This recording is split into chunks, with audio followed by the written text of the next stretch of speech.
Ikaze mwese bakunzi ba Iwacu today kuri iyi page ikomeye cyane ku mutekano politiki na diplomasi mu rwego mpuzamahanga.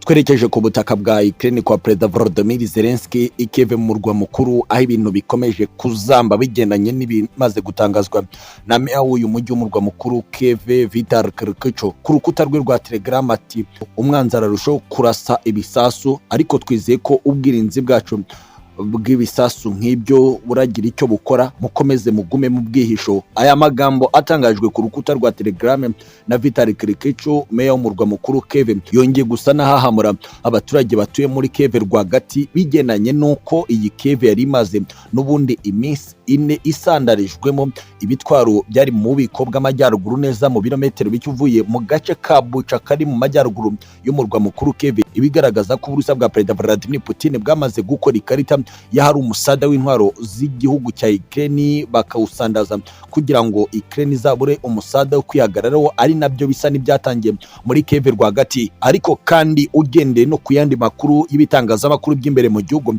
muri Ukraine, nuko no mu burengerazuba bwa Ukraine muri Lviv neza ku mpaka na Polonye Andrzej Duda, naho hongeye kumvikana urusaku ruremereye cyane rw'ibiturika, bikavugwa ko uburusiya busa n'ubwatangatanze ibice byose by'ingenzi bya Ukraine, kandi bikavugwa ko uburusiya buri kugenderera hari ububiko bw'intwaro zikomeye cyane buretse Kyiv na Lviv Dnipropetrovsk. Naho nuko kuko amakuru atangazwa n'ubundi n'ibitangazamakuru by'imbere mu gihugu, ikinyamakuru Ukrainian Plava cyavuze ko ibiri kumvikana muri Dnipropetrovsk ari ibisasu biri kujugunywa n'indege zo mu bwoko bwa Su-25 na Su-34 kuva mu masaha y'isa 10 z'urukerera. Ni nako kandi mu gice kikigenzurwa n'ubundi n'ubutegetsi bwa Kyiv muri Zaporizhia, igice cyari kimaze iminsi mike kigize mu biganza bya Perezida Volodymyr Zelensky, nacyo cyatangiye kuraswaho bikomeye. Amakuru y'ingenzi yatangajwe n'igisirikare cy'Uburusiya ku muvugizi wacyo Lieutenant General Igor Konachev ahamya ko bagabye ibitero, ariko ko bagabye ibitero bisenya ibijyanye n'igisirikare cyose cya Ukraine, itumanaho ndetse n'ingufu zose zifite aho zihuriye no gushyigikira iterabwoba Uburusiya buvuga ko rikorwa n'igisirikare cya Ukraine ku kugaba ibitero ku basivile. Ugendeye ku magambo yatangajwe n'umuvugizi wa Kremlin Presidence y'Uburusiya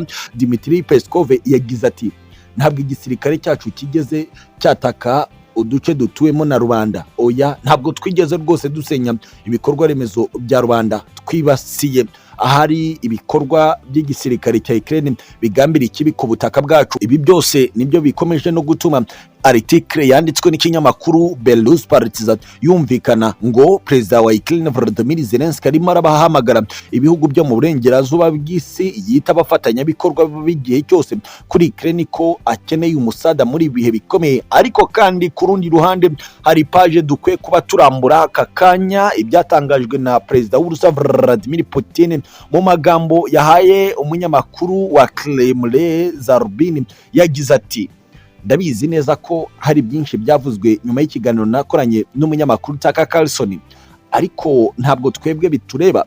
Carlson icyo yambwiye cyangwa se yambajije byari mu murongo w'ikiganiro cye, njye sinjye wagenaga uko ikiganiro cye kiri kugenda.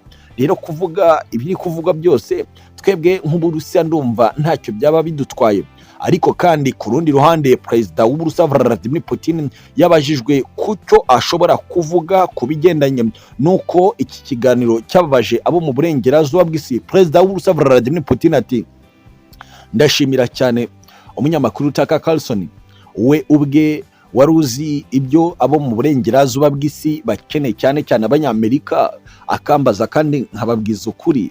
Kuri nge numva ko ari umunyamakuru umuhanga uzi ibikenewe n'ibyabaza kugira ngo nibura abantu bave mu rujijo. Ariko kandi ku rundi ruhande Perezida w'Uburusiya Vladimir Putin yongeye kuvuga ko uyu Carlson yabaye umuhuza ukomeye w'Uburusiya n'ibihugu byo mu burengerazuba bw'isi, kuko yafashije abo mu burengerazuba bw'isi kuvanwa mu rujijo bashyizwemo n'abategetsi babo. Ku rundi ruhande umunyamakuru Zarbin yongeye kubaza Perezida w'Uburusiya Vladimir Putin niba yicuza ku kuba Uburusiya bwaratangije ibikorwa bidasanzwe bya gisirikare ku butaka bwa Ukraine hakiri kare bigendanye n'ibikorwa bikomeje gututumba bivugwa ko biri gutegurwa n'ibihugu bya NATO ku gutangiza intambara ku Burusiya bigendanye nuko Uburusiya bwashotoye Ukraine. Vladimir Putin ati ntabwo rwose Uburusiya twicuza ku byo twatangiye gukora, ntubundi icyari kigambiriwe kuri bo ni intambara ku Burusiya. Uyu munsi bashobora kuba bayitekereza, ariko yamaze kuba impitagihe. Ibikorwa byacu bizakomeza, nta kwicuza kurimo, kandi intsinzi tuzayigeraho mu buryo bwiza. Vladimir Putin, umutegetsi mukuru w'Uburusiya, kandi yongeye kubazwa ku bigendanye n'ibyavuzwe na Donald Trump wahoze ategeka Leta Zunze Ubumwe za Amerika. Ati icyo navuga kuri Trump, niwe uzi amahame y'icyo we yifuza. Niba abona ko guteza imbere igihugu cye ari byo by'ingenzi kurenza gufata imisoro y'abanyamerika ikajya gucungira umutekano abandi bahuriye mu muryango wa NATO, ibyo kuri we niwe uzi impamvu.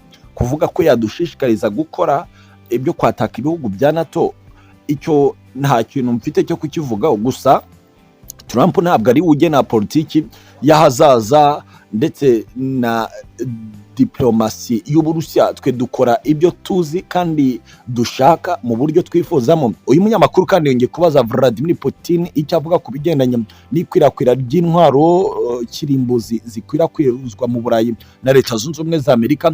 Vladimir Putin ati ndabizi neza ko buri umwe wese atekereza kugira ingufu anyujije mu ntwaro kirimbuzi, ari nayo mpamvu nkeka ko Ubwongereza rwose bwemera kwakira iza Amerika, ariko twebwe ntabwo tugendera ku cyo undi yakoze cyangwa apanga gukora, tugendera ku byifuzo by'Abarusiya n'Uburusiya ubwabwo. Umunyamakuru yongeye kubaza Vladimir Putin ikibazo gikomeye, aramubaza ati Perezida Putin, nicyo uvuga ku kuba Biden agenda asitara umunsi ku munsi, aho ubuzima bwe ntibwaba buri mu kaga, wowe ubivuga iki?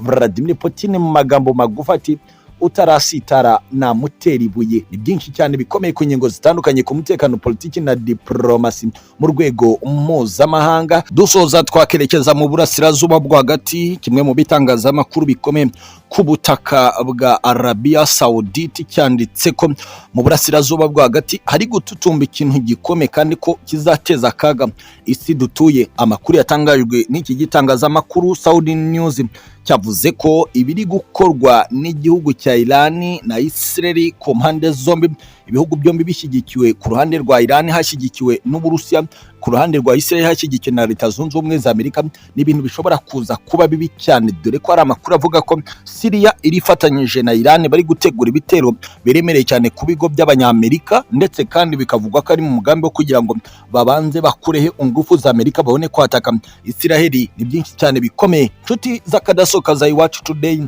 tubasabye gukora subscribe ngo tujye tubana umunsi ku munsi kuri izi ngingo zitandukanye ahangaha umunsi ku munsi. Asantene sana.